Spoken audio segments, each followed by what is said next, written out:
sharing those. So as Marcia said, one of the other things I do in my life is volunteer for Planned Parenthood, and specifically their annual used book sale. We get thousands of books, and it's very fun to go through them and find all kinds of interesting ephemera and inscriptions and things. And so I like to sometimes share something I found when I read. And this was a book of E.E. Cummings' poetry from 1926, and in it was a gift inscription which read, "Jerry, dear, you asked for it. Don't blame me, Mother."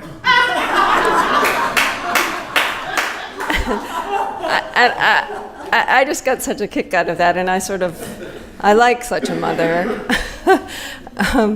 But I'm going to start my reading with a few mother-ish poems. I feel like we're in the shadow of Mother's Day. The first poem is called Annunciation.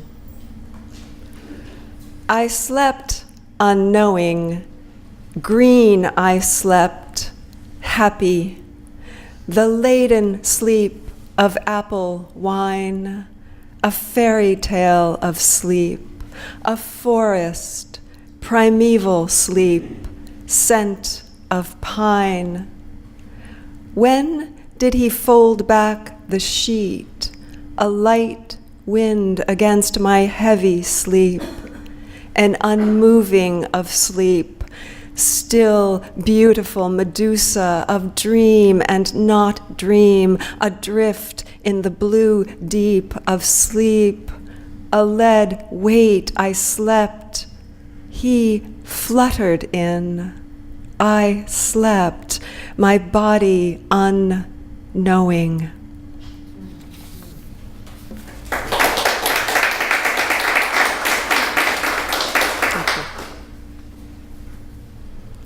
And this poem is called Lamentation. Containers crack, no longer hold. Coffers, urns, pelvis, pickled jars, rowboat, mother's arms.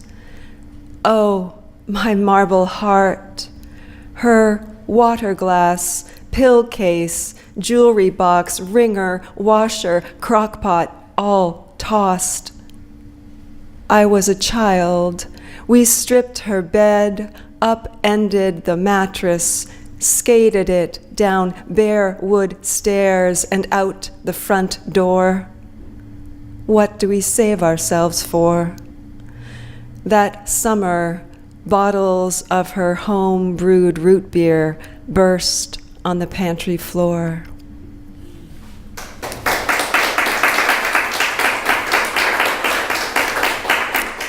So as Marcia said, I grew up in New England, and we have something there, and maybe we have it here, although I don't really hear people talking about it, called cabin fever.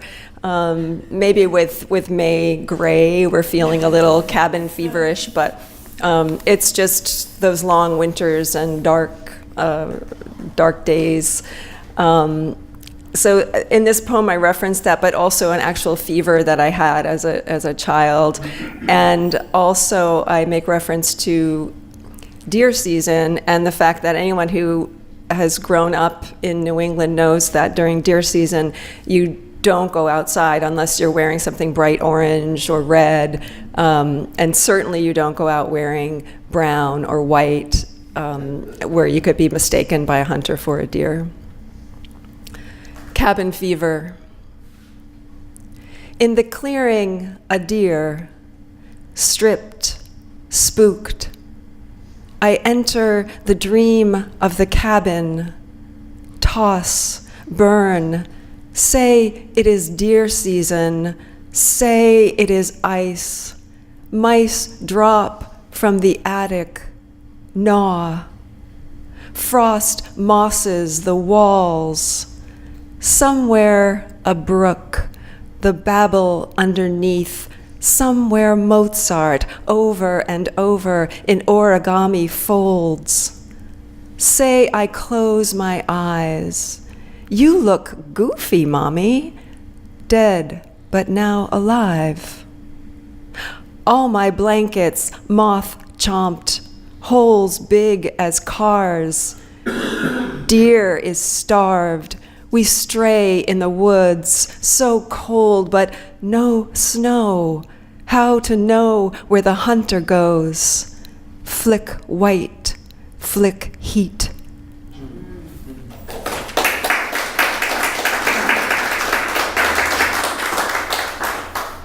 And this has probably happened to many of us when suddenly, out of the blue, someone from your past calls you. I'm sure it happens very often now with Facebook, but yes, there was a time before Facebook. And I was at my job working, and this old boyfriend called me up from whom I haven't spoken with in 10 years. And it was very creepy to me because I don't even know how he found out where I was working.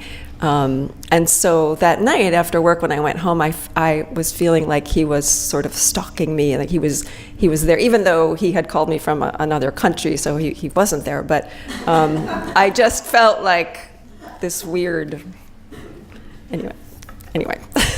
This is called How It Turns Out. This body you do not touch. If you again step lightly on the bedroom stair, do not enter. I have raveled and stitched 100 times since those nights we would meet on the road, hitch to a motel, lock ourselves in. 1,000 skins shed since we sat against trees in the woods or twined on the street outside lamplight. Do not bring me night, its taste of iron and rotting logs. I know you watch me from your car. Feel your eyes open as I startle home through dry leaves over deadfall. If I fall asleep waiting for you, do not stalk me beneath the sheets. I cinch the scarf around my neck, double lace my boots, the buttons on my coat, your only bullseyes, my only open O's.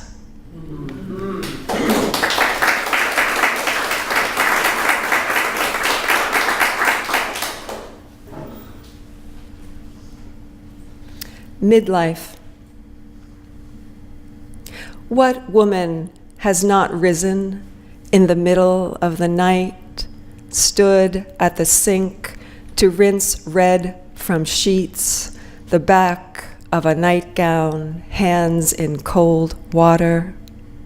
In the middle of the night stood, stripped the bed, her body bare of a nightgown, hands in cold water, happy for once to be alone with her bed stripped, her body bare. Life now comes in warped cycles.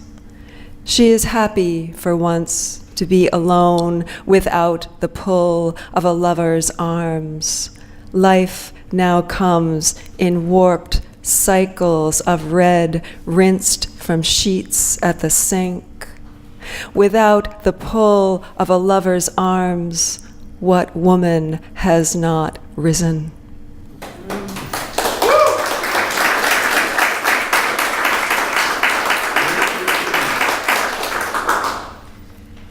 So my book is in 4 sections, and each section is bookended by a very short poem, which is an erasure of the dictionary definition of a word that echoes the tone of that section. And this is one of them. Tempest, a noun. A season, rush, furious drum, sometimes used as love.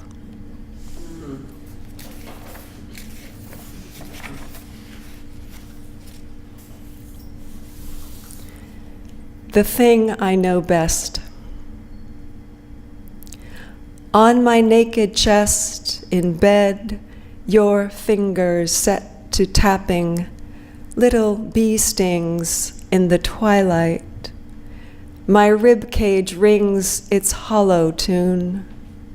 Bordeaux on our tongues, a terrible fullness of river and lead. The thing I know best is sadness, a stone aging in a cask. I count on you to tap the pulse.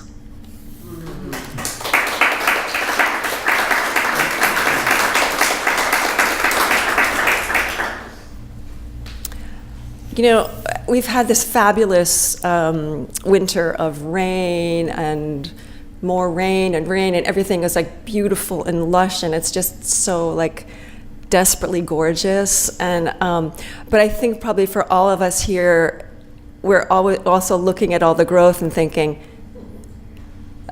fire, you know, fuel for fire once it's cured. And so I'm going to read a fire poem, and it's sort of about evacuation and kind of the weight of all of that. It's called Housewife. Like a house readied for flame, I am closed up tight, braced for the moment of your flight and fire that scorches walls. You pack your valuables in the trunk of your car. I wait for an updraft. How else to endure but as wood willing to burn, carried as ash on feathers, fish scales, skin? Let the barometer chime the wind shift. Let the manzanita make it stand. When the roads reopen, you will return.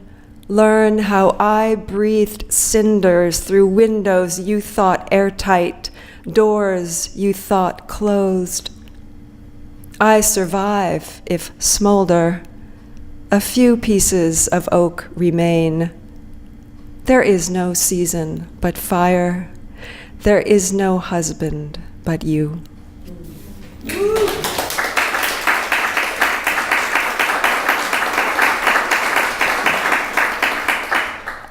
I was actually going to read a poem about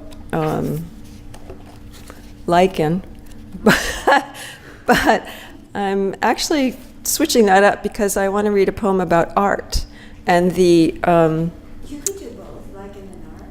Mm-hmm. Oh well, I don't want to overstay my welcome, but.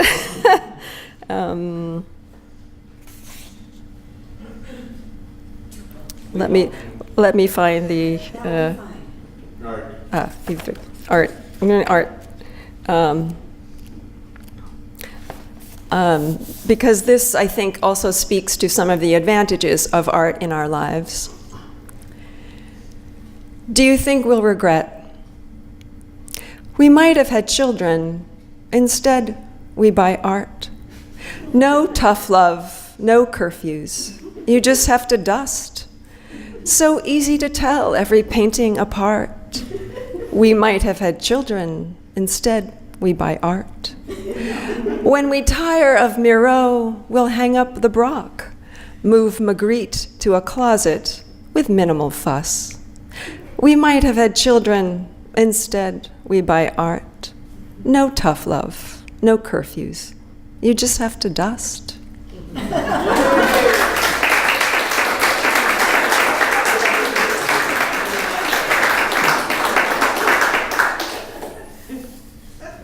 Okay, I'm going to read two more poems. One's lichen. No, I'm not going to read the lichen poem. You'll have to wait for the lichen poem.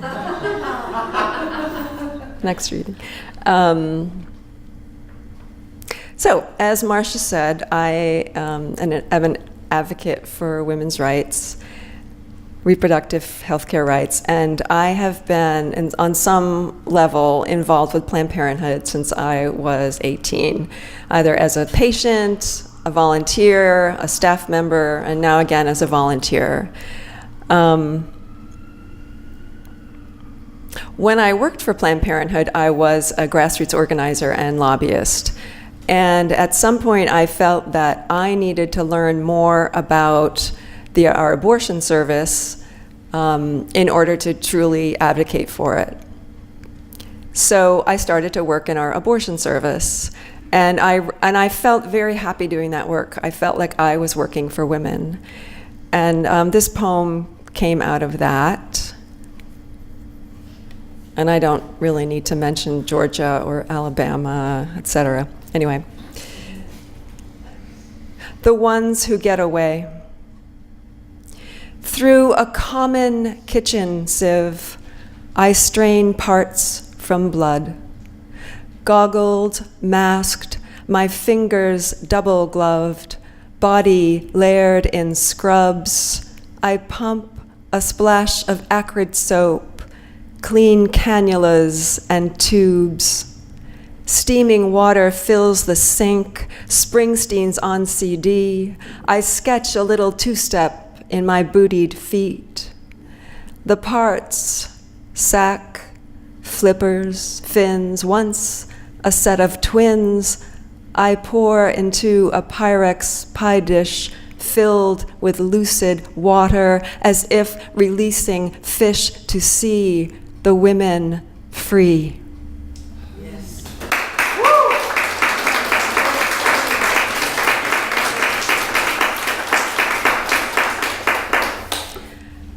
Thank you all so much. You've been an incredibly attentive audience. I'm going to leave you with another short erasure poem called Rain, a Noun.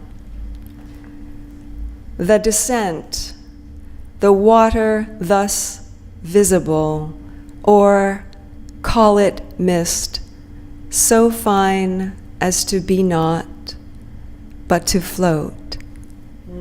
Thank you.